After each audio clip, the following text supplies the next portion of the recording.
waa jërëjëf asalaamaaleykum mbokki internet di émission bu mag bi tàmbaleeti na di Max Lamb maanaam maximum de lamb ci chaîne bu mag boobu di Sénégal 7 tey nag ñu dalal président CNG nga xamante ni moom la ñuy wax Bira Sène moom la ñuy dénk lamb ci booba léegi nag mi ngi bëgg a def ay weer am na jéego yu bëri yu fi jaar moom nag muy nitu lamb tey moom laa dalal ñu waxtaan mu jóge ci réunion bu mag dajale woon promoteurs yi nga xam ne ñooy bailleurs yi xamal leen kat. saison bi dañ ko bi le 1er mars mais balaa booba rek damay bàyyi moomu présenté wu ngeen xam ne ki ñu dénk làmb ji noo jëluñu benn gan rek dénk ko ndax moom nitu làmb Bira maa ngi lay nuyu président. fay naa la El Hadj Marc Mergane mooy Bira Sène bon président CNG lutte bu Sénégal avant nekkoon na président CRG bu Kaolack yàgg nga ma di fekk foofu di indi foofu ay gala yu mag a mag a mag a mag di ànd ak ay promoteurs yu mag vraiment dafa def liggéey bu mucc ayib avant loolu it président CDG laa woon nekkoon ci làmb ji di ci liggéey boobu sax bon foogu moo ne dinaa toog ba heure bi nekkaat ci làmb ji di ci dox ba ñu toog ba jamono vraiment le ministre monsieur Matar Ba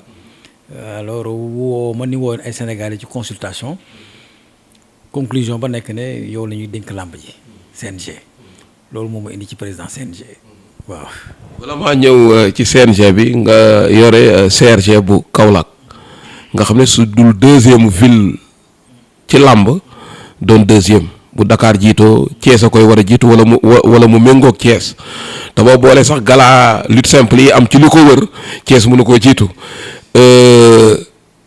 jiite ni nan la demee nan la doxalin wi nan la demee woon ndax bëri na coow lool mais teewul nga toog fa ba pare ay promoteurs yu mag di jóge fii te bu ñëwee dañ lay bëgg a conditionné mais nga dëgër ba ku fa jógee naw la ma bëgg nga dellu si tuuti rek résumé na xam naa ne boobu jot du am. Max merci jërëjëf. waaw xam nga gérer làmb bëri nu coow mais bëriwul problème quand même Kaolack nekk naa fa 94 laa nekk président CDG yor département Kaolack bi. def fa 10 ans 2004 ma nekk président CRG ñu bëri fekk nañu ay promoteur yu bëri fekk nañu fa waaye xam nga rek mbirum làmb coow li léeg-léeg nga ñëw ne xaaral daal ma bësandiku ci kii pour def li nga xam ne moo ma neex wala et cetera am na ñu demoon ba foog sax ne xëj na am na ñu foogoon ne làmb ji règlement bi Ndakaaru rek la alors que xamuñ ne règlement bi règlement national la comme règlement national la nag li am Dakar war nañ ko mën a def Kaolack moo tax ku ñëwoon naa la vraiment recevoir teral la tatagal la jox sa wàccuwaay mais naa la aussi ne charte yi lii la am na yoo fekkee ñu xaw a mu indi xëccoo parce que ñoom bu ñu jógee Dakar wala ñu jógee Mbour ku ci mel ni Ligue ak Gas dañ lay bëgg a imposer ne bon dañ lay fekk ñenn ci région yi bëgg laa manipuler. yooyu xam nga mooy li waa ji waxoon keroog bi ñu ma installé fii nekkee nag mën a négocier trop. waaye nag kenn mënu ko manipuler boo ko bëggee manipuler mu lànk te ni muy maye noonu lay nangoo donc loolu mooy li nga xam ne moom mooy dëgg tamit ci man d'accord naa ñuy négocier waaye am na fu muy yem vraiment damay jël li ma moom loolu mooy dëgg te aussi kuy jiite mbooloo wala kuréel am na nooy doxalee doo bañ kii ñëw def la proposition waaye tam ni ko xam ne lii moo fi nekk charte bi lii la nañ ko teg ci charte bi rek ñu avancé te loolu mooy li nga xam ne moo am solo. xëccoo naa ak ñooñu nga wax noonu mais finalement topp nañ ma ci la ma leen waxoon ba seen événement jàll te ñoom ñëpp kenn rëccu ko parce que fi ñu leen teg dafa xam dañu xam ne lii fii terrain bi dañ kaa xam te tamit à part terrain bi xam nañ aussi làmb ci loolu yàlla dimbal nañu ba wax dëgg yàlla macha allah daal waaw. wax coow lu bëri CNG def fi 26 ans 7 mois war fee jógee ñuy tudd acteur bu ne. nga toog sa ruux xam na benn boo xalaatoon ne sax yow la ñuy fal ñu fal la say mbokk ak Thiès gi nga Kaolack gi nga jógee war koo dénk ñeneen nañ lañ ko dundee ak say mbokk. mu nekkoon ab mbégte Sénégal ñun ñëpp ko bokk ñun ñëpp ay Sénégal lañu waa Kaolack kontaan ci lool ginnaaw sax yeneen région Sénégal yi parce que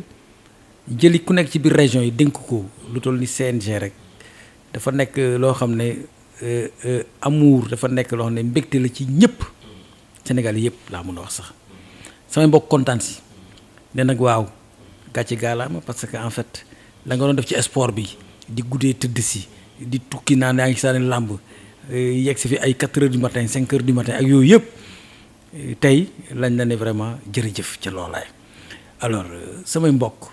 samay am si jàmm sama xameel samay dëkkandoo ñoo xam ne sax dañoo xam samay xarit am na ñoo xam ne dañoo oo samay xarit félicité leen ne loolu yaa ko moom parce que amuñ numéro Bira mais yow ku jot sa numéro woo la Bira na ko jot li mu oo ci jamono jooju ci 5 novembre boobu li mu oo ci téléphone foog naan ñoo ñu mosoo oo ci àddina pour féliciter wane seen mbégte Kaolack yëpp a àndoon nag kontaan Saalum yëpp a àndoon kontaan di ko jëlee ca ndox ma Baasul ñëw ba Kaolack Ndakaaru partout fépp lañ ma wooyee vraiment kontaan ci loolu sant ci monsieur le ministre Matar Ba sant ci it vraiment njiitu réew mi franchement loolu moom yëg naa ko dund naa ko aussi ak nit ñi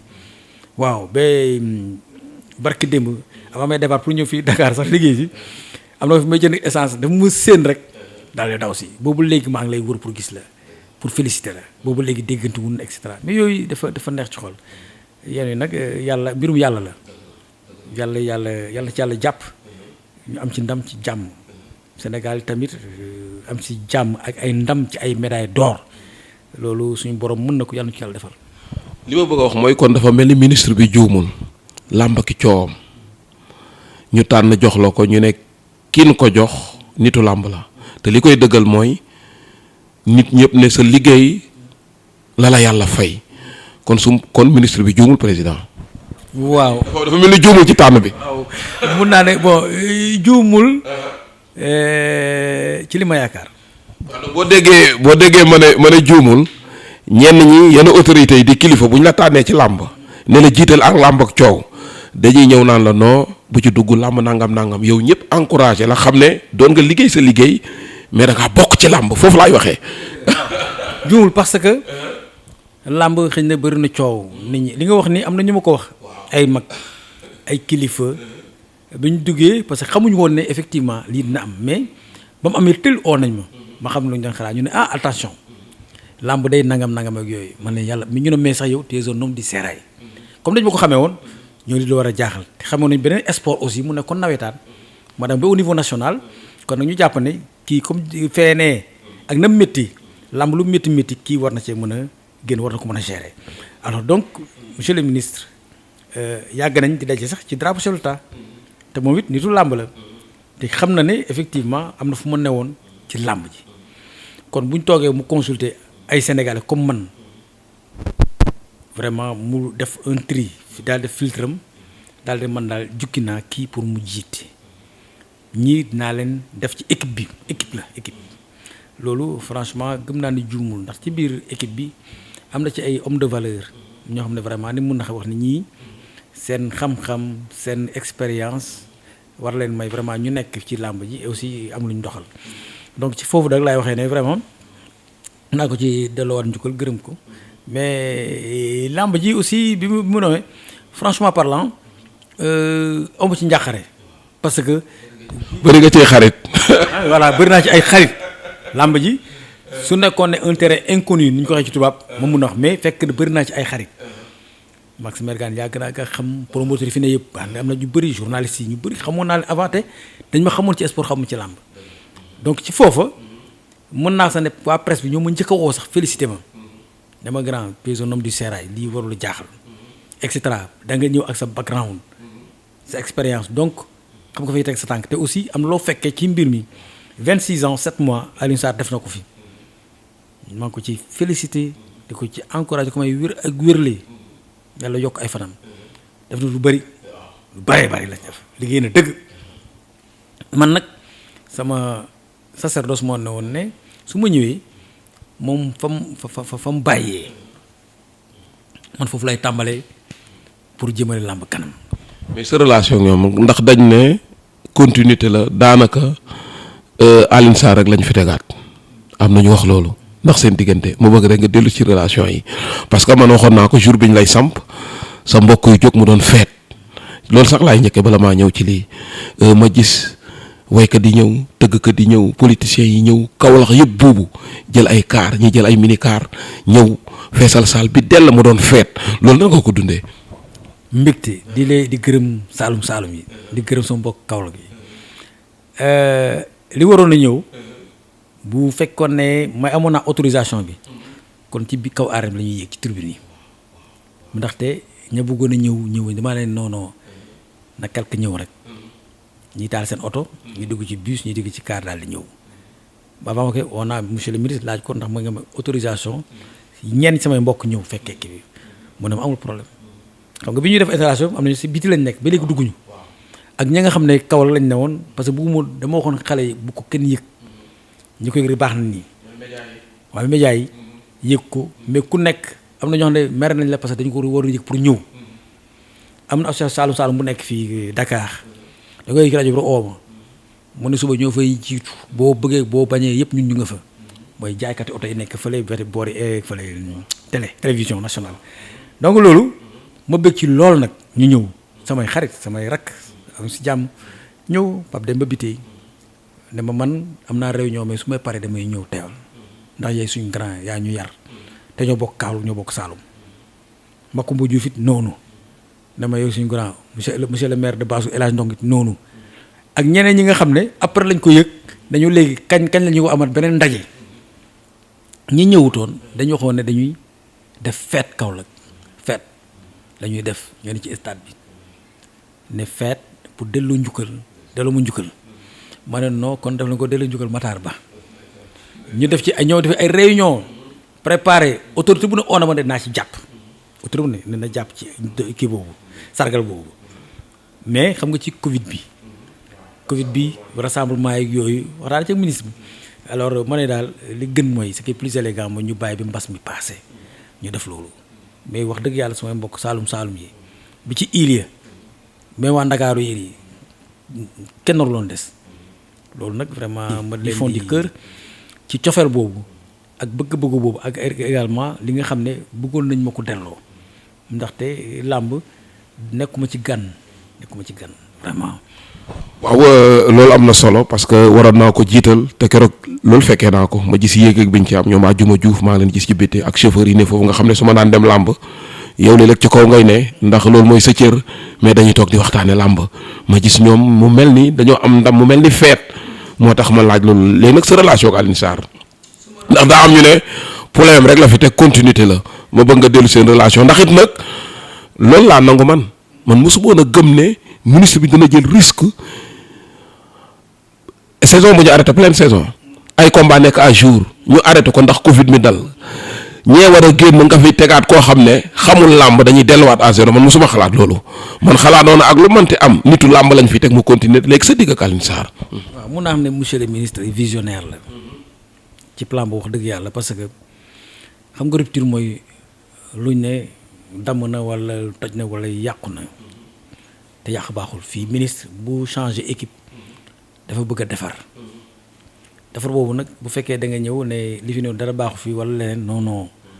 da nga ne lii moo fi ne woon waaye dinaa defee nii sama digg Alioune Sarr wax naa ko am na fu ma ko waxee fa na bi installé ma ne kooku diggante mag ak rakk la yàlla defit ñu bokk daje ci structure dafa am ñu sori làmb ji mais am nañ relation de travail boo xam ne dafa yàgg sama diggante ak moom ci wàllu CNG CRG CDG te nag ma déggoon avec loyauté ak fidélité ci les principes fondamentaux yi régir affaire sport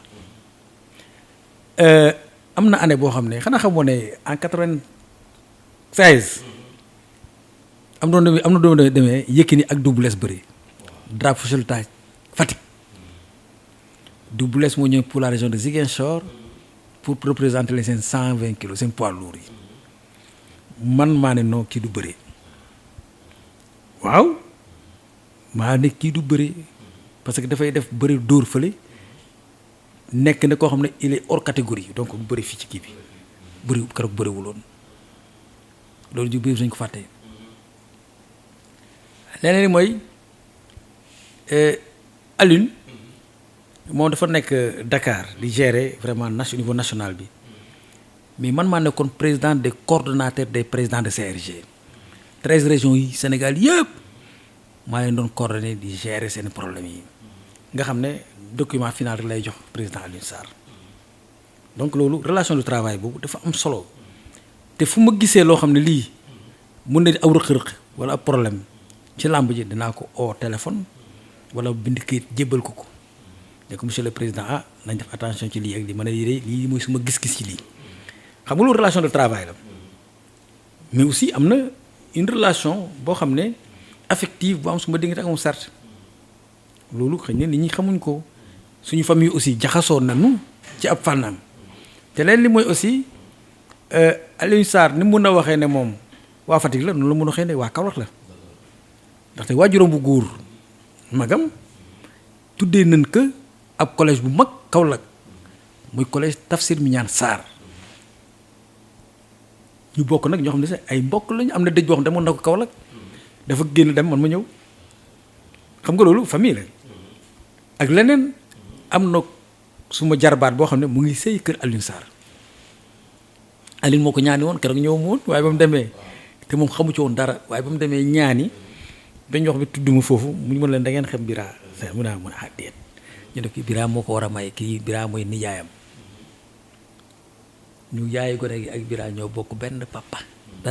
donc loolu xam nga loolu am na jaxasoo familial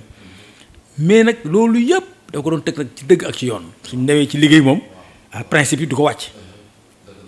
parce que liy dëggal loolu doguma la mais dafa ne ci goxam di liggéey nga ne ci sa gox di liggéey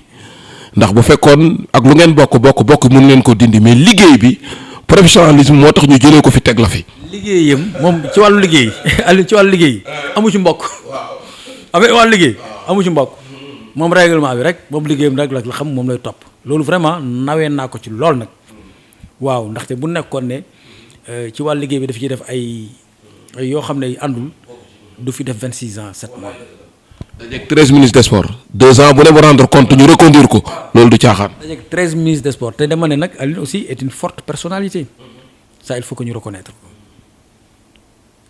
am na ay jaar-jaar tey tamit am na un vécu moo tax loolu wax dëgg yàlla indi na ba ñu bëri naw ko ci ba wax dëgg ñu di koy reconduire à chaque fois ak équipe am à chaque fois ak équipe am loolu am na solo vraiment maa ngi koy gërëm di ko nuyu en passant et puis. loolu am na solo léegi nag nga ñëw ak sa équipe acte yi nga jëkk a def mooy wàññi licence yi nit ñi rafetlu ko ñi nañu mbaa du Covid bi mais bu Covid bi jàllee ngeen delloowaat licence yi fa mu nekkoon nettali nag ci làmb ñu borom. waaw pour le moment ñun def nañ ko ngir Covid bi mais xam nga un acquis c'est un acquis lu am la am na te mënuñu aussi nekk kiy gérer état bi làmb ji nekk démembrement am nekk délégataire ba pare di woroo ak li nga xam ne état mu ngi koy def état mu ngi def ay ndimbal ñu suñu wàll amuñu xaalis bi ñu joxe mais nag mun nañu wax nit ñi ne coono ji ngeen doon daj wala li ngeen doon indi fii di ko jëndee licence wàññi nañ ko mu nekk contribution CNG ci ñooñu moo tax ñu wàññi licence yi pour mu yomb ñi war a am licence ñi bëgg licence am licence et puis làmb ji ubbi ñu commencé suñuy activité de lutte loolu moo taxoon ñu wàññi ko et puis comme ministre bi aussi xam nga def ci am na cahier de charge ñun nekkuñ fédération ñun comité lañ alors wax nañu ne aller dans le sens de l'apaisement ba ñu gëstoo gis nañ ne loolu bokk na ci li apaiser aussi climat social bi li apaiser aussi axlu làmb ñu def loolee wàññi vraiment pré-licence yi. léegi saison bi ubbi ñu xalaat ne le 1er mars la activité yi di commencer mais avant boobu sax su ma juumul woote ngeen woon ngeen jour bu écurie ak école de lutte di affilié est-ce que ñi affilié bëri na. bon am na ñu affilié gum nag wax dëgg mais du ñëpp am na ñu des am na am stock bu bëri bu des boo xam ne affilié gul wax dëgg yàlla mais xam nga gëm naa rek ne ñoom dañoon xaar vraiment. mu officiel. mu officiel ñu ñëw gis nga depuis diggante démb ak tey ñi ñaa ngi ñëw di affilié ñii di ñëw di jënd licence promoteur licence manager et cetera donc affaire bi boo fi ñëwee semaine bi da ngay xam ne affaire bi vraiment mu ngi yëngatu ça bouge nit ñaa ngi régulariser seen situation waaw loolu nag vraiment xam naa ne moo tax ba yenn écurie ak école de lutte yi commencé ñu mais xam naa ne fii léegi semaine prochaine ñu bëri nañ ñëw réaffilié wu waaw. léegi ñu ne làmb ji léegi day ubbi le 1er mars sababu réunion bi nga woon promoteur yëpp tey ndax donte amoon na malentendu bu amoon parce que yenn promoteurs yi dañu xëy rek dégg ne dañ koo ubbi ci média yi te woowuñu leen moo tax ñu def nañ sax ay émission wane ne même ki ñu dénk ministre bu dee rendre compte CNG lay rendre compte bu ko defee ñoom buñ publier ba ne mais xalaat naa ne bala ñoo def benn activité danañ woo acteur principal yi. waaw dëgg la xam nga li indi loolu mooy lenn ñun le 4 janvier passé dañoo réunion fii ñu ne bon dugal nañ ab dossier ministère daañ taxaw xaar mais comme bés yaa ngi dem semaine yi dem nañ tàggu ministre des sports ne dañ bëggoon le 1er mars ñu commencé làmb ji ak ñi nga xam ne pare nañ alors ñu def réunion ba defar suñ PV ak aussi ma bind lettre aussi adresse ko ministre des sports pour yëgal ko aussi ñaan ko autorisation ne dañu bëggoon démarrer le 1er mars mais ci réunion dañu waxoon ne buñ ko siiwal tant que ministre des sports jotul suñu bataaxal ba mu ko jotee nag ba woo ñu ne bon léegi am ku ñu ne am dañ ko oo ne dégg na for na ci wéyu bay ni ngeen ko waxee ne le 1er mars nangam extra moo wax le chargé de communication dans le porte-parole ma ne ko non da waxal ak ñoom ca la newoon ca PV ba da way le 1er mars danañ ubbi loolu moo indi loolu mu tax presse bi jot ko wax ko promoteur nag ñu ngi doon wax ne est-ce que mënuñu mën a njëkkee ci ñoom pour yëgal leen ko mais comme ñun xam nga instance régulière lañu ñu nekk bureau ñu réunion wax ne information bi bu mu génnagum tànk li amul ba loolu amee rek mën nañ ko génne waaw xëy na sotti ceeg def ci la rek mais ñun li ñu bëgg rek mooy à chaque fois ñu yëgoo waaw ñu war a yëg ñu war a def loolu rek moo ci nekk mais amul leneen lu ci ne. léegi sababu réunion bi tey boo ci mënee dellusiwaat. sababu réunion bi ginnaaw bi nga xam ne ñoom yëg nañ loolu démb lundi la woon bureau bi réunion ba ñu réunion mais man balaa ma jógee Kaolack di ñëw sax convoqué woon nañ leen ñoom promoteurs yi mais li jiitu mooy réunion bureau bi dama ñu réunion ñu ne suba mardi maanaam tey mardi nañ réunion ak promoteurs yi huis clos lañ ne moom la ñuy def parce que moom la fédération yëpp di def fi mu nekk yi huis clos boobu yi tamit li tax ñu dégg ñëpp xam nañ mbas mee tax mais boo ne huis clos dafa am ay exigences maanaam du am public comme du am public nag danañ filtrer ñi war a dugg ak ñi wartu dugg ñu ne nañ bokk promoteur am ñoom moom événement bi waxtaan pour que ñu ne maanaam ñaata tëggkat ñuy dugg ñaata batterie ñuy dugg mbër mu nekk ñaata kaa gunge ñaata manager ñuy dugg ñaata woykat ñuy dugg ñaata docteur ñuy dugg ñaata arbitre ñuy dugg ñu waa CNG ñaata la ñuy nekk promoteur bi ñaata la am droit dugal càmbar boobu lañ doon discuter ak promoteur yi tey alors bi ñu dem nañ ci lu ëpp ñaari téeméeri nit mais ñu ne en tous les cas ak lu mu munti xew 300 personnes moom du ko weesu mais lii daal 236 personnes yii moom lañ jàpp ne moom mooy nekk ci arène bi yaa ngi dégg maintenant li nga xam ne pour mu am quoi nga xam ne mu nekk say sponsor wala say parrain lu mu bari du ko weesu loolu lañ jàpp ñun CNG moom lañ jàpp lañu partagé ak ñoom nangul nañ ñu ko amul problème mais ñoom am nañu ñaan ñu ne ñoom bëgg nañu dem gisi kilifa gi waxtaan ak moom ndaxte arène nationale am na mu bindoo te wax dëgg yàlla aussi yaatu na donc am na bu ñu demee nañ ko ñaanal kilifa gi lu mu leen may ñun bu ñu ñëwee ñun fermé guñu suñu dossier lu leen may kilifa gi dañu oo nañu lii may naa leen lii ak laa du dëgg bu ko defee ñun aussi ñu intégré suñu dossier rek. mais su ma juumul ñoom nañ waxee dafa mel ni ñaar rek ñoo pare ne ñoom conditions yi ngeen tëral d'accord nañ ci muy Habib Lecran ak Gaston ñi ci des dañu ne dañuy dellu ci ministre bi buñ paree doog a revenir. ñu pare fàtte nga Equivox. waaw Equivox moom ñoom pare nañ waaw comme ñett koñ Habib Lecran Equivox ak Gaston. ñoom nañ pare nañ pour suba ñu commencé seen affaire ñoom pare nañ ñeneen ñi ñoom dañoo bëgg gise ak monsieur le ministre des sports bay laaj xëy na la nga xam ne dugal nañu kayit ba fan la toll wala daal am lu ñu waxtaan ak moom doog a mun a sóobu waaye ñii pare nañ te ñun sabu réunion bi dafa nekkoon ne dañuy oo nit ñi pour ne fi mu ne nii comme ubbi na képp koo xam ne pare nga pour tëgg ak sa moyen propre ñu encadrer la autoriser la vraiment nga tëgg koo xam nag da ngay xaar ndimbali état yi tamit nga toog am nga droit xaar ko loolu woon ba léegi génnuñ ci gaam boobu am na ñu ne ñoom vraiment danañ dem waxtaani ak état ba xam seen ndimbal bi fan la toll wala kañ la wala naka la donc loolu amul problème loolu aussi may na loolu mais terew ñoom nangu nañ charte ñu teg pour dem huis clos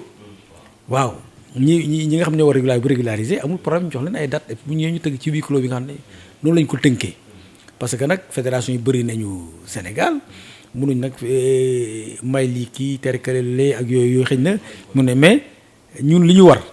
mooy daal ñu tënku ci li nga xam ne moo fi nekk tëgg huis clos ci nombre d'organisateurs yoo xam ne c'est très très très réduit voilà. loolu leer na am na solo léegi nag li may wax rek mooy kon loolu moo doon sababu réunion bi xalaat nañu ne dina ñëw est-ce que licence lutteurs yi yëpp nekk na en place ak yan conditions yan formule dafa am changement ak CNG bu fi jógee wala lan la bu ko defee mbër yi ak écurie mën a nekk à jour. non licence yi mbër yi amul benn changement na woon rek changement bi ci am su fekkee ne mën nañu ko mooy wàññi prix bi daa wàññi nañ ko loolu am na moom waaye mais la mu doon fournir moom lay indi moom lay fournir rek pour ñëw déposer licence. certificat médical ak photo yi ak it écurie bi jox la bordereau wane na ci écurie bii nga bokk wala école de lutte bi waaw. pour frappe bi il faut nga am sa bordereau écurie pour ne yow am nga effectivement autorisation sa écurie pour que nga prouver naturellement ne ci écurie bi nga bokk bu dee li simple nag amul loolu individuel la daal soo nekkee individuel moom laajul nga am bordereau waaw mën nga ñëw nga inscrire individuellement. bëre simple bi moom li ci ëpp moo daan ubbi est-ce que amul ñu pareegum pour ubbi ndax ñoom li ci ëpp ñoo daan tëgg en attendant xam nga bëre door moom léeg-léeg dañuy yéex a nekk à jour ndax licence yi ñu war a pour ñu nekk à jour ñoom da daan yéex léeg-léeg da ngay am temps pour def sa promotion wu combat bëre simple bi signalé wu nañ wala signalé guñu. ah signalé nañ daje nga kenn léegi fii mu ne moom pare na waaw. Jax. yaa ko tudd pare na mu ne moom mars premier semaine rek mu commencé moom waaw mu tëgg laa moom. loolu la wax moom mu ne amul problème moom daal amul problème yooyu moom daal day tëgg pare na loolu moom la wax kon nag xam nga ne du ñett pare ñeent pare nañ au moins ci ñi ñëw am na ñu pare te noppi mais ñeent ñi ne ñoom pare nañ dañuy tëgg kii neen dans 2 semaines mu tëgg. léegi daal président kontaan nañ ci dalal la te ku dégg nga waxtaan xam ne nitu làmb la ñu dénk làmb léegi nag le mot de la fin ak ban message ngay wax acteurs yi ak ñi ngànk làmb ndax yow yaay kilifa gi de ci bopp bi. xanaa di lay gërëm d'abord particulièrement yow Max ndaxte acteur direct nga woon jóge ci ñëw n'est-ce pas un acteur d'abord formateur nekk aussi dans l'information et dans la communication man la gërëm ci sa activités yooyu vraiment te aussi clairvoyant nga maanaam da nga ànd ak xel ak sago c'est important loolu dama koy kii te aussi yow am nga capacité de discernement bëgg da ci gërëm la ci sant lamb ji nag acteurs yi ànd ak nañ rafetal lépp nañ yeesal taxawaay wi te rafetal won Sénégalais yi ne làmb ji ñun ñoo ko moom jéggaane wuñu ko won Sénégalais aussi ne làmb ji dafa taaru kon nag ñun nañ ko taaral nañuy déggoo ci wax ji ci pas-pas mi ak ci jëf yi loolu c'est très important gis nga am na mbër yu ma gis keroog ci télé bi dama ci kontaan dañoo ñëw vraiment am un comportement responsable hein vraiment dans la tenue ils étaient corrects ci wax ji aussi ils étaient corrects c'est bien loolu lañu bëgg nit ñi am nu ñu leen di gisee am na idole yu fi nekk nañ fexe même bëri ndaw yi ñu raw idole yi fi nekk tey am na ñu fi ne woon démb booy yi ci ñoom lay roy ba toll fi ñu toll ñii ci nañ roy ci ñooñu nañuy rafetal comportement bi waxin bi et tout lépp nañ ko sellal daal loolu c'est important ci loolu. alors ñu gën a joxante loxo bañ may installé yaa ngi fi woon ma ne talal naa ñëpp loxo loolu ci loolu laa ne moom laa gëm il faut que ñëpp ñëw jàpp ci soo amee suma numéro nga gis làmb ji nag nga oma téléphone ah mais est-ce que huis clos bi su ngeen defoon nii def naa est-ce que su ngeen defoon def naa mais amul problème si fekkee ne vraiment c'est des idées extraordinaires ou des idées yoo xam ne ni mën na kaa jël mais dañ koy jël ñëw fii débattre ko en équipe parce que ñu équipe lañ yor seen jëf équipe la dañuy waxtaan bu ñu defee ordre du jour bu ñuy réunion dañuy réunion waxtaan li nga xam ne mën nañ ko ñu wax ko li ñu mënul vraiment ñu wax ko. alors ci loolu daal lay tëjee di gërëm encore une fois monsieur le ministre Matar Ba. ma tooñ la dafa mais président dafa mel ni mbir mi gis-gis la woon ndax léeg-léeg nag fi nga bokk séeréer day ni gis su ma juumul am na concertation yu fi amoon nga ne ma Max yaag Ndiamé nañ bokk fii photo baa nga sama saal ma teg dafa mel ni gis-gis la woon wala lan noonu mel. xëy na njort la woon rek. xam nga njort la woon ma nañ photo wu. souvenir dafa baax. fàttali ko it dafa baax. waaw. te gis nga waaw ay document donc loolu ab njort la woon. te aussi ñaari weer avant. cool yi bi mu baree. El Hadj Ibrahima Ndiaye maa ngi lay nuyu. am na ku mu wax taanal te xamul ko xam na ma. mu nekk ma cool yi muy bëri yëpp kenn laa gis koo xam ne bu ñu ko joxee làmb ji mën na ko doxal muy Bira Sène. El Hadj Ibrahima Ndiaye boo ko ooy wala 2 mois avant kooku daf ma oo di ma ko wax ne yow de nangam après kooku ñu teg ci je crois que weer wu lu ñu ko jege benn inspecteur des sports bu dëkk Thiès waxaat lu mel noonu ma liir ko ci journal dañ ma oo sax ne ma ne am na inspecteur bu lay wax fii say mbir ma liir ko ne teg noppi benn la mbir mi ñëw ba ñu ooma concertation xam nga bi ma ñëw concertation nit ñi gisuñu ma toog naa si Pape Fall nag gis na ma moom Pape Fall gis na ma. waaw man de dogguma la mais xam li may xam ci làmb daa bëri man yëg naa ne bokk nga ci ñin njëkk a recevoir après la équipe bi ñëw bon nitu média la waaye xam nañ ne am naa secret lu ma war a siiwal dama ko siiwal man yëg naa ko 2 mois yëg dégg naa ndey li moo tax léeg-léeg nit ne diw lay doon may leen du doon moom de kan la may leen nañ bàyyi rek dana leer mais daal nitu làmb lay doon. non wax nga dëgg ko amoon nga ndey noonu la ministre sport nag ànd ci ak dal ak clairvoyance vraiment ak démarche bu exceptionnelle est-ce que xam nga ne ñëw naa consulté na ma waxtaan nu ci làmb dem naa ñibbi Kaolack te waxuma benn yoon ne yow lay def président lañ tënkoon rek dañ toog léeg-léeg mu ooma rek ñu waxtaan après avancé te lépp waxuma benn yoon yow président ba mu ko liiree xam ngeen da ngeen garaaw yéen waa presse bi fexe ngeen ba bi ñu suba la ci guddi gi ngeen wax ko ñu di ngeen di commencé di ma woo am ñu ma woo ñu bëri ma ne non man loolu yëguma ko ñu ne da ngay nëbbatu waaye ma ne ko yëguma ko ñu ne non lii ministère lañ ko ma ne non yëguma loolu télévision nationale RTS daanaka ñu ne yendu sama kër da lañ lay jël interview ma ne non ñu wax ma ne man wax kuñ ma dara dégguma dara kon mënu ma cee wax ñu ne kon ñu toog 5 heures soriwut ñoom fa lañ toog ba 5 heures ñoom ñu capté seen rajo yaa ne liñ la wax nga ni ministre wax na ko ma ne ko maa ngi koy doog a dégg ñu ne kon mën nañoo commencé rek ñu braque caméra yi sama kaw loolu vraiment noonu demee vraiment parce que mënu ma woon a wax avant ministre bi il fallait que ma xaar ba ministre bi wax ba pare mu doogaa wax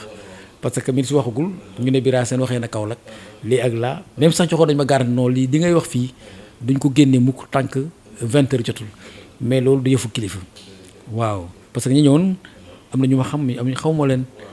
kenn mën na génne am monsieur le ministre mais kii wax na ba pare kii jarul dénk parce que kii amul secret loolu laa doon bañ vraiment. léegi nag le mot de la fin kàddu gu mujj.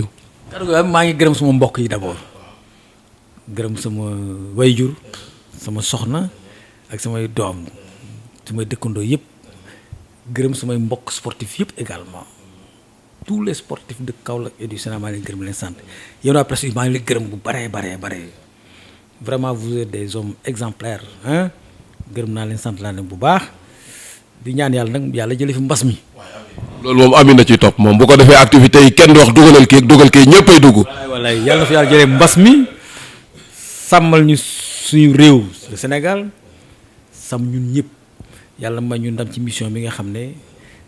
monsieur le ministre Matar Ba dénk nañu ko yàlla ñu yàlla jubale ñu nekk benn defal ñu jàmm ma ñu wér ak wérle tàll suma loxo ñëpp di ñaan ñëpp jàmm yàlla ñu defal jàmm. waa jërëjëf léegi bala maa tëj rek damay leen di dëgtal ñu jëli éléments yi acteurs yi promoteurs yi ñu doon laaj lan moo doon sababu réunion bi bu ko defee doo ko dellusiwaat.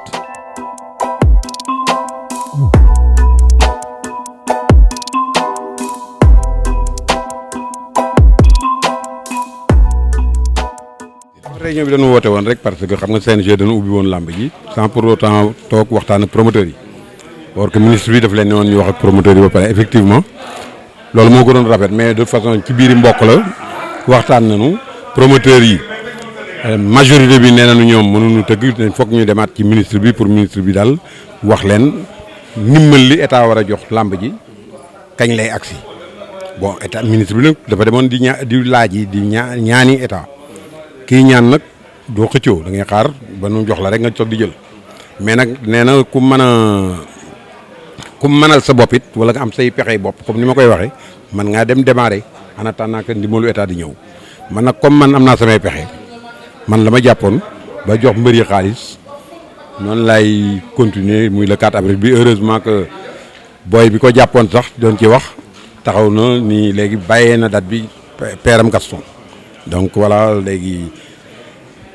mbër yi manager yëpp joxoon naa leen seen xaalis ba nga xam ni tey lañ waroon ñëw CNG pour signer seen chèque pour dem jëli seen chèque gis nga léegi Mohamed Ali bi mu taxawee nee naa ko demal nga jël sa chèque en attendant rendez-vous bi waaw. mbër yi jot nañu seen avance intégrale léegi li ci des mooy ñëw fii ci CNG njàmme defal ma tableau bi parce que kuy tëgg làmb aussi dafa am lu yu la war ci CNG am na ci yu bëri nag yoo xam ne war nañ koo wàññi ndax Covid bi te commencé nañu wàññi mais suñu ñëwee ba mu defal ma tableau bi rek man ma régulariser au niveau du CNG de ce fait nga xam ni manager yi suñu jaaree rek dañuy signé. waaw su neexee yàlla ak yonente bi su benn problème amul daal fii lañ koy tëggee ci arène bi Eumeu Sène Lac 2 ak Modou Anta Diène Kaïré le 4 avril. Balla Gaye Bombardier kañ. kooku suñu waree ba pare suñu ci tegee wax naa leen ku bërki dem ci face à face bi ñu doon def suñu waree ba pare ñu jàpp date di 15 jours ou 3 semaines après ñu tëgg ko nan ñaan yàlla rek mbas mi jóge fi nag mbas mi su fi jógee sax 8 kilos bi xëy na dakk fii laay tëgee 8 kilos 8 kilos laay tëgee am na lu ñu jox nombre bu ñu jox nombre boobu dañuy seeti ministre bi pour vraiment mu yokk ko parce que gis nañu CHAN bi bërki démb ci Cameroun football bi ñu bàyyi gars yi ba 10 000 personnes ñun suñu bàyyee 3 000 ou 5 000 personnes sax ci stade 22 000 places danañ mën a def distanciation. nga jiitu sa doom yi ak sa jarbaat yi ci làmb te it gën leen a jege réew mi loolu la yàlla dogal njiitu réew mi est-ce que doo leen tàllal bàyyi leen xel ñoom it ñaanal leen ñu dimbale leen ndax ñu mën a dem. ci laa dëkk man tey jii su ma mënoon jot ci njiitu réew mi su ma leen waxalee sama bopp laay waxal damay waxandoo pour ñun. waxal parce que yow xam naa ne mënoo téye xale yi te dañ laa yaakaar yow sa dellu si soutien la. njiitu réew mi fii ñu taxaw nii ba mu koy defar benn feebar amu fi. te ñi ko bëggoon a def président yi fi jaar yëpp bëggoon nañ ko def ko ci moom la jaaree kon kooku fonk na làmb su ma déggee ñu wax fonkul làmb sax man damay jaaxle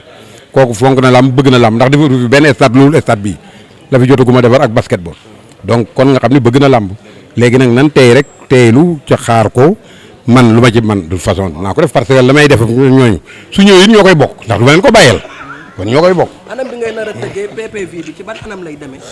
xanaa toog di filmer ngeen toog seen biir kër di ko seetaan. ñun suñu biir kër dañuy toog. ñëpp même man mi sax xëy na sama kër laa koy seetaanee. ñu nekk Sénégal seen biir kër dañ koy seetaan. waaw ñi nekk Sénégal seen biir kër lañ koy seetaanee mais ñi nekkul Sénégal moom dañuy def pay-per-view. daal rendez-vous bi. le 4 avril li ñu yor su neexee ay moyens yi dañ ciy dund wax suñu njaboot waaye duñ jël lamb fi 8 kilos ne dañ fiy kem ndax am na ay proposition yoo xam ne defal nañ leen ko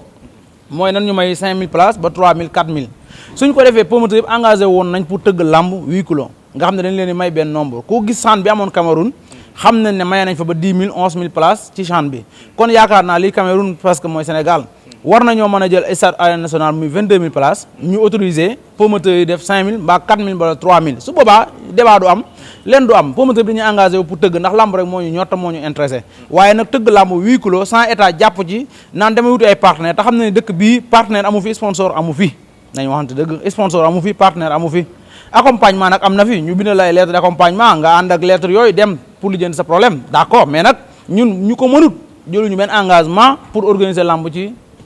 condition yooyu waaw waxuñu ci ñoom li ñu wax ne mooy li autorité bi waxal nañ waxaat lamb 8 kilos la ñuy def minimum 300 personnes sax di dugg ci stade bi ñun nag loolu wax dëgg yàlla mënuñu ko tey mënuñu ko suba ay wax day leer li ñu engagé wu daal mooy nañu may 5000 ba 6000 personnes wala 3000 pour ñu mën koo dugg pour tëgg ci lamb su fekkee loolu amut état mënut a subventionné lamb pour jàppale promoteurs yi dañuy banque suñuy loxo toog di xaar ndax yàlla jeexut te li bay doon dundee daaw mën na cee dund ba ren. En français. Bon, ce que nous pouvons retenir de cette réunion est que le CNG nous avait appelé juste pour nous donner l'information qui a déjà été relayée sur la presse. Seuls 2 promoteurs sont prêts à organiser des combats. La majorité n'est pas encore prête pour organiser. Et j'en fais partie. Notre association, aucun membre de notre association ne pourra organiser dans cette situation, dans ces conditions. Et le ministre nous avait promis de nous accompagner. Mais aujourd'hui, le CNG n'a pas pris la responsabilité de nous accompagner. waaw maa ngi leen di nuyu bu baax a baax di rafetlu initiative bi donc CNG woo ñu fii tey ñu daje ak ñoom pour ñu waxtaan ci li nga xamante ne alors mooy waxtaan rencontre ak promoteurs yi donc yàlla def ma nekk promoteur depuis daaw ma tudd label bi Habib Farhat Production voilà donc du coup ma tëggoon làmb le 21 juin bi passé mais mu jéewul am ndax Covid bi donc ci loolu ma tenir loolu ba léegi ma ne bés bu ñu joxee autorisation wax naa ko waxati ko que ne man même bu fekkente ne man dama ciy perte man damay tëgg làmb bi lu tax may tëgg sama làmb du question ne damay jaay ne am naa wala yor naa déedéet c'est que dafa am ñoo xamante ne dama leen signer contrat jox leen avance depuis daaw ba ren xëy na ren ji waroon nañu dem seeti leneen wala tey jii bu ñu laale woon ba bëre bi jeex et alors dans ce cas ñoom ñu moom seen bopp ñu dem seeti leneen man ci cadre boobu kese moo tax ma bëgg a libérer leen tëgg li nga xamante ne mooy sama journée muy na diggante Nandi Fall ak Dame Sène ak diggante Sokosim ak Serigne Ndiaye bu Faas lamba ji mu tas ma perte ma am ma xam ne lu dul dara yàlla rek la dégg nga parce que lamba ji bu amee Covid bi bu ñëwee ñun ñëpp dañu war a gëm ne Covid moo ñëw te perte moo am donc bu ñu jàppee ne alors fi mu nekk nii tant que Covid bi jeexul wala tant que kiiwul kon du ñu avancé te li may wax mooy tant que ñu ngi toog di xaar ci état aussi yëf yi mën na sooxe nañu nekk ci yëf yi état bu ñuy dimbali mu ñëw fekk ñu ci ndimbal mi mu jàppale ñu bu ma tëggee man Habib état bu ma dimbalee baax na su ma dimbaliwul baax na ma xam ne man li ma def naa ko mooy ñi ma waxante loon fay naa leen seen xaalis duñ ma toppee 1 franc ma dem seeti leneen lii daal moo nekkoon li nga xamante ne moom laa amoon. président Thialis maa ngi lay nii tey ñu waxtaan réunion yow nga jiite structure boobu di Leewtoo yor site di tëgg làmb réunion bi lan loolu ñu ci mën a tënkal ci li ngeen doon réunion président. waaw ñu ngi lay nuyu Max di nuyu ñi nga àndal donc réunion bi def nañ ko ak waa CNG je pense que li ñu ñëwoon jël si mooy am information bu état bi wax mooy huis clos bi accordé nañ ko def à partir du 1er mars na saison bu ubbi maintenant promoteur bu mën a tëgg rek day ñëw jël date après mu tëgg mais empêche que aussi ñun promoteurs yi dinañ dem seeti ministre waxtaan ak moom pour fexe que conditions yu mu wax mu am yu si yoo xam ne aussi daf ñu ko si teggil daal. dañu am rapport ñu leen bind loolu waxtaanu leen ci mais c'est juste rek da ngeen di ubbi le premier ñu xool ba xam nan lay demee. waaw loolu comme mi ngi si table président donc ñoom ñu ngi leen di déglu rek bu ñu paree rek ñu revenir si rapport yi mais rapport yi moom tënkul làmb ji ubbi pour ñu ni ñu mën a bëree. waaw champion yi xam naa ne sonal lañ la diggante Tapha Tine ak Boy Niang. waaw loolu aussi affiche la donc dinañ ko xool par rapport li ñu jot tey ñu xool nañuy def ba muñ ko matérialiser mu mën a am incha allah. lan ngay wax rendez-vous amateurs yi lay teewlu. waaw saison bu nekk ñu ñëpp ñëw seetaan si rek mais huis clos la donc limite la am na limite mais nit ñi si PPV bi ak yeneen mode opération mode économique yi gars yi def ñu ñëw ñu suivre si lamb bi incha allah mais xam naa. kon daal amateurs yi rendez-vous ak Leewtoo saison 2020. incha allah mais gis nañ yaa jëloon 4 avril mais gis nañ grandeur bi nga ci def su ma jumul da ngaa seede date bi sa père Gaston ma bëgg nga dellu si ci. waa père ñu ngi lay ziar di nuyu waa Sénégal 7 di rafetlu initiative bi wax dëgg yàlla waa CNG dañ ñu dajale woon tey promoteur yëpp kuréelu promoteur yi ak ñëpp vraiment ñu toog waxtaan ci wàllu làmb waxtaan ci ni ñuy jëmalee làmb kanam ak ubbite làmb ji vraiment ñu waxtaan fi ku ne jël sama ay matuwaay wax mais tamit man dama gis ne père Gaston tey lu mu financé si combat yi ak li mu ci def ak millions yi mu ci def vraiment nga war a taxaw ne xam ne kii dafa ñëw pour suqali làmb dafa ñëw pour jàppale làmb tey barki Dembo Ndiaye la def ay jàkkaarloo yoo xamante ni wax dëgg yàlla mu def ci millions yi dul jeex man nag ma taxaw xam nga vraiment taxawoon naa pour tëgg le 4 avril amoon ñu ma si taxaw amoon ñu ma si jàppale monsieur le maire Ndiaga Niang yoo xam nga ci dara ak ñeneen waaw mais ma jël bàyyi ko ak sama père mu continuer xam nga yàlla jeexul daal waaw yàlla. gis nga président lañ dalaloon. xalaat naa ne xam-xam génn na xam ngeen ne ki ñu dénk làmb war nañ koo dénk làmb mu nit ku baax ku yaru ku dal waaye nag kenn mënu koo manipuler yaarame na lool yiw na lool waaye bu defante jotee bu jéngu jotee dafay jéngu loolu nag ci fu la bokk sama sëriñ doon wax naan ñàkk fayda yàlla du ko fay kenn kon président Bira ñi ngi lay sant di la gërëm kon ñi ngi tëj émission bi Max Lamb maanaam maximum de lamb ci Sénégal 7 ñàkkoo teewlu dara wóori ci noonu rek lañ leen koy toppalee du ma dalal kenn ñu ne kii lan lay def ci émission bi jërëjëf ba beneen yoon